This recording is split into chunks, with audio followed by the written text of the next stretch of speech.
I want to talk about the health and integrity of your nervous system and how that affects your life, your child's life, your family's life, your work life, and our collective as a whole. Lean in and be curious. Let this political season trigger you and see if you can field it in a new way. And for those of you that freeze, why?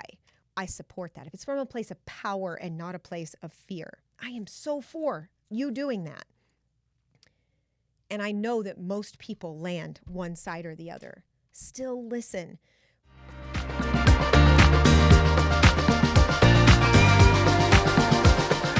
Hello, everybody. Dr. Devin. I'm going to do a little impromptu switch up on the Big Idea Show because today, as I'm recording this, it's September 11th. And today, it's been 23 years since the attacks that changed the world, the way that we see the world and experience the world for so many of us. The day that terror and anger and assumptions and chaos and a ripple effect that truly shakes me to say out loud that it's been 23 years. I know exactly where I was at. I can talk with just about anybody who's been on the planet for long enough to recall that day, and they know where they were that day because it imprinted on us. It also feels a little different this year in 2024. And I don't know if that's an accumulation of the last 4 years of politics and chaos and COVID, and because in a sort, that did the same kind of thing for anybody that's been on the planet and will be old enough 23 years from now. The way that we recall what's playing out in COVID times feels eerily similar in lots of different ways. Last night was a presidential debate. I look to social media. I pay attention as I spend hours in service in my chiropractic office this morning with literally my hand on the pulse of humanity and feeling the rattle of cages and the emotions that come up with, the presidential debate and the financial worries and constraints of what the economy is doing right now and the cumulative effect of stressors over these last 4 years. And I want to breathe and I want to talk about it. Specifically, I want to talk about politics. I want to talk about the nervous system and collective consciousness. And I want to invite a little bit of curiosity. I want to invite a moment of breath and perspective. And I want to invite a choice that each one of us is going to actively have each day, each week, each month as we walk bravely between this date in September, the election coming in November, and beyond. Because we know that these things cycle. This isn't new. And to feel those feels of 23 years ago and watching the way that emotion shifts all of us and these big effects and the theatrics of politics and media and what it does to all of us. So I want to talk about it. I hope in a way to honor how far I've come in 23 years of how rattled, I was and the perspective I had and the fears and the doubts, because when big stuff like that happens, I think we all, out of fear and protection, tend to go inward and lock down and disconnect from things like hope and faith and compassion and belief that brighter days are ahead of us, because there are systematic, I believe, efforts to keep us in this chaotic state. And now with social media, now more than ever, I think that these kind of conversations have to happen so that people like myself can show up for our communities to help have conversations, to have a bigger awareness of what's actually going on, and to help us process it so that we can get to healing and growth and transformation and expansion and not go into that self-preservation state. So what the heck am I talking about? Take something like 9/11 and the impulse that has on our nervous system, because our nervous system is the way that we perceive our environment, the way that we perceive stress in the world that we're living in. So you take something like 9/11, you take something like COVID, you take something like the presidential debate, and we see it on a TV screen.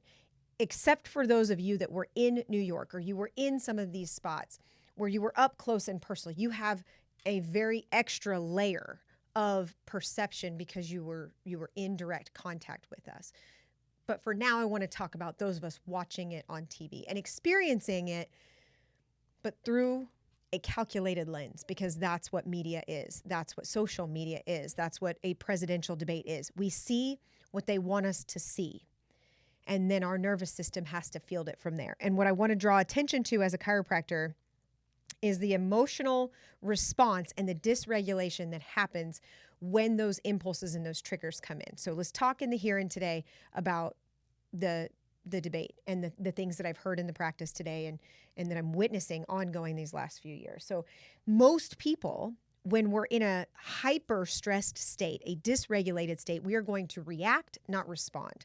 There are going to be emotional thrashings about, and we see that all over social media. We see it in discord in little and big conversations in our lives and in our work, depending on what we do.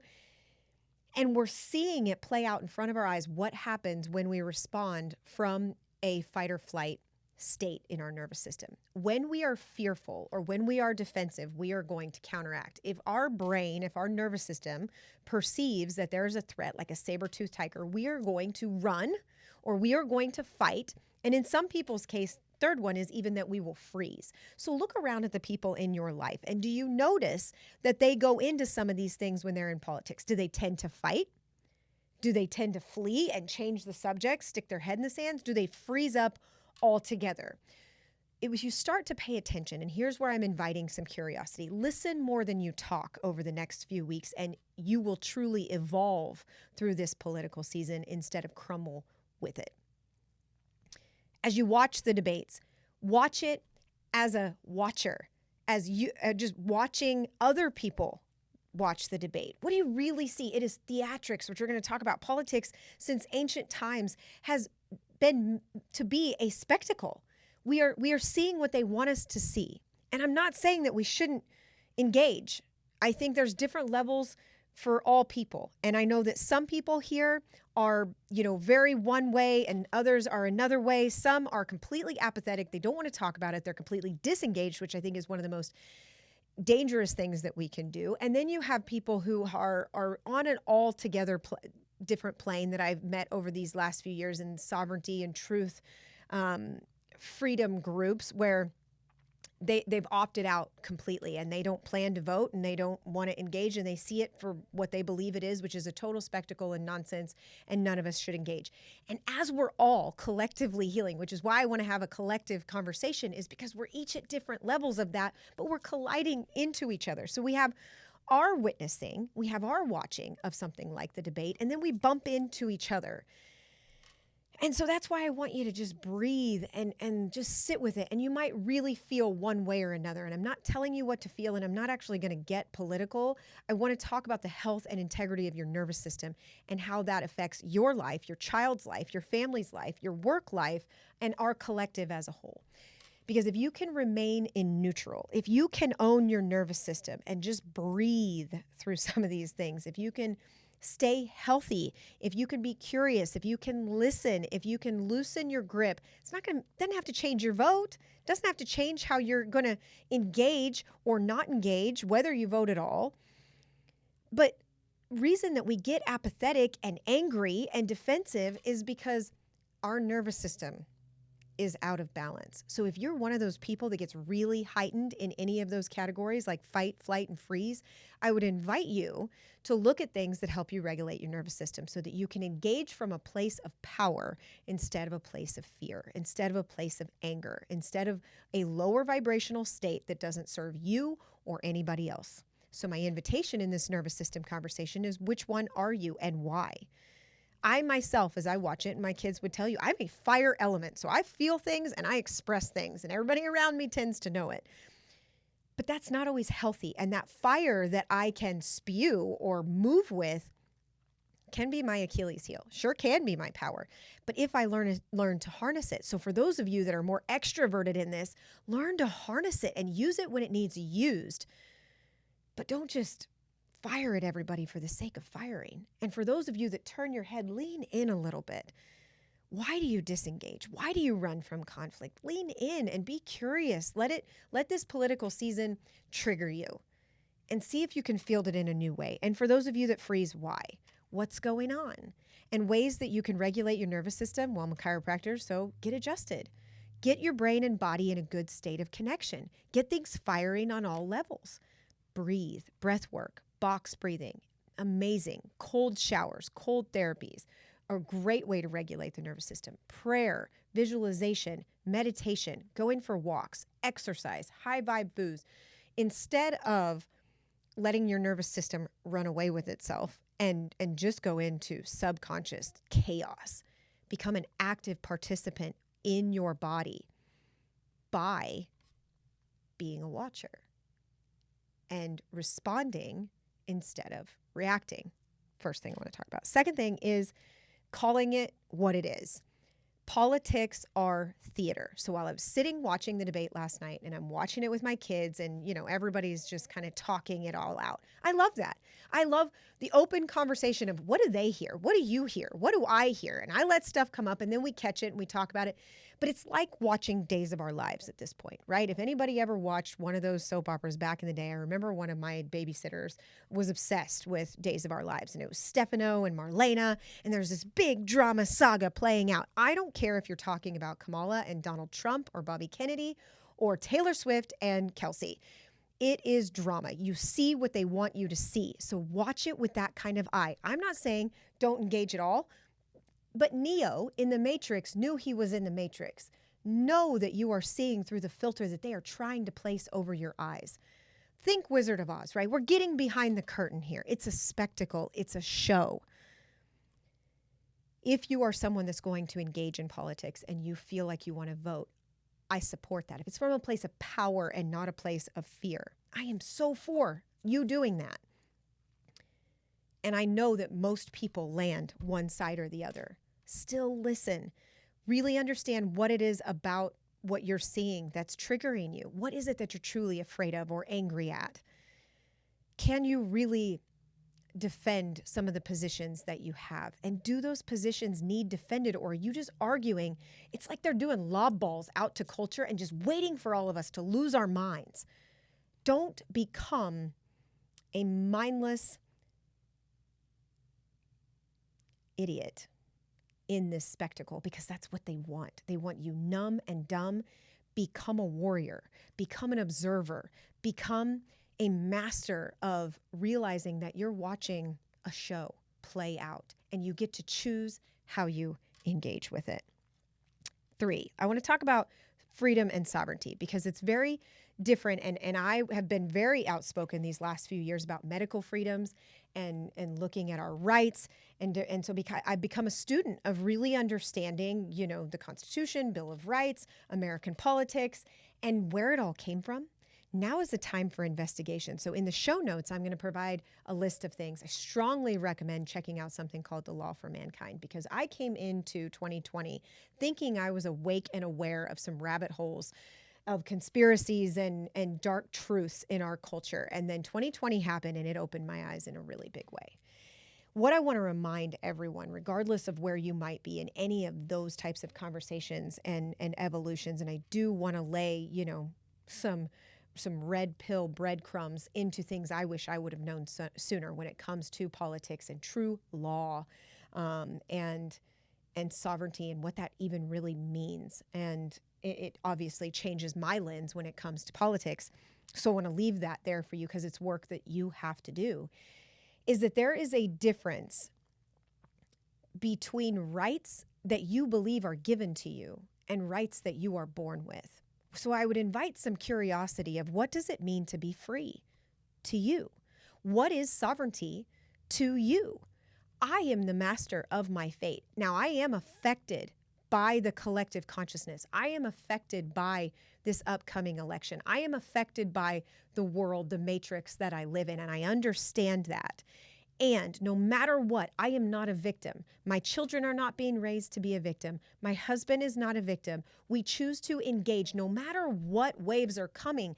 I'm the rider on the surfboard, right? So whatever goes on, I'm ready for it because I'm focusing on my personal health, on my family's health. I'm focusing on controlling the controllables. I'm learning more and I'm unwinding and unlearning things that don't serve me. True freedom is something that I reclaim for myself. It is not something that anybody gives me. I talked to somebody who during COVID, because I got really angry about mask mandates. I got really vocal and I spoke out and I went into a war mentality, which I believe is what they wanted on some sorts, whoever they is. But I can't say that my finest self was shining in all of those moments. So if would I undo anything? No. Did I learn a lot about myself and humanity? You bet I did. And I believe truth and freedom and sovereignty are very different things than I was aware of in 2020. That means I'm evolving. That's a good thing. What does it mean to you?